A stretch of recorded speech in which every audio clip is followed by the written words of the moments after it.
Stock മാർക്കറ്റിൽ ശരിക്കും എന്താണ് സംഭവിക്കുന്നതെന്ന് എപ്പോഴെങ്കിലും നിങ്ങൾ ചിന്തിച്ചിട്ടുണ്ടോ?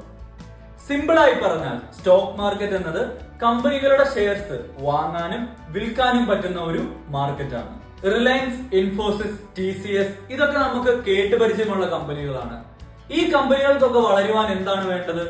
പൈസ വേണം. അതിനുവേണ്ടി അവർ എന്ത് ചെയ്യുന്നു? നമ്മളെ പോലെയുള്ളവർക്ക് വാങ്ങുവാൻ വേണ്ടി കമ്പനികളുടെ ഷെയർസ് സ്റ്റോക്ക് മാർക്കറ്റിൽ അവര് വിൽക്കുന്നു. നമ്മൾ അത് വാങ്ങുമ്പോൾ നമ്മൾ ആരാവുകയാണ്?